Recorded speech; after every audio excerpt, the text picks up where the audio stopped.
All right, let's turn our quick attention to national, international. All right, here we go. Are we going to Poland? Well, President Trump has said the other day, the U.S. has made some of the worst trade deals in history. He blames President Obama for the Russian meddling in our past election. We got Syria, we got North Korea, hot spots all over the world. And I think there's probably a perception internationally that is sort of at the G20 that the U.S. versus the world. We don't have time to deal with all this, but, wow. but yeah, which we did. We need a couple hours. But quick perceptions on what's happening and how's the president doing? Well, I mean, this has been a very high stakes week for the president, and I think the eyes of the world are on his performance over there. And I mean, I think it's kind of fascinating that this is the first meeting between the president and Putin.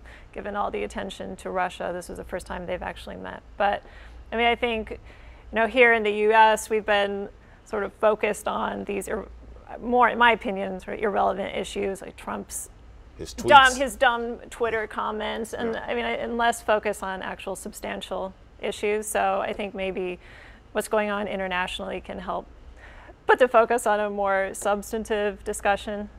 The president has really come after journalists. He did it on the campaign trail. He certainly has not toned it down since he's been in the White House. But we are not the most popular profession in the world. And to his base, we've never been. But here is the point of departure, though. It used to be once upon a time when the United States would stand up as the moral authority to chastise China, chastise other nations for their attacks on freedom of the press.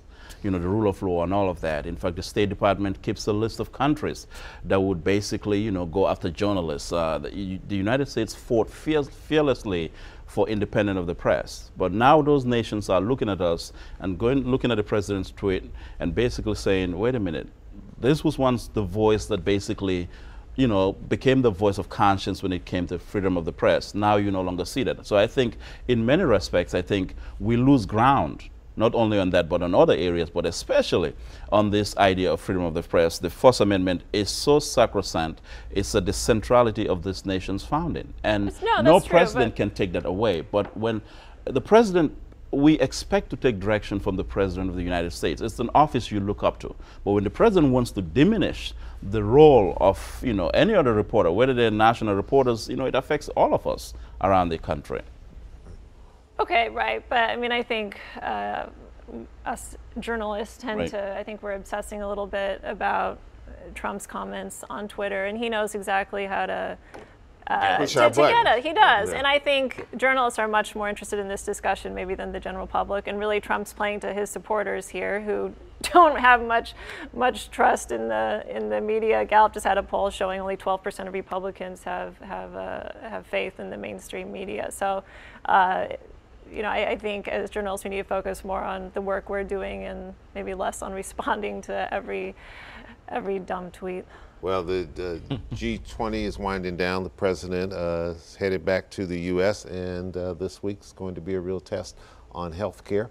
We'll have to wait and see what happens. But when you talk about substantive issues that affect every American, that's what we should be talking about. This is a major test, and we'll have to see where it works out. And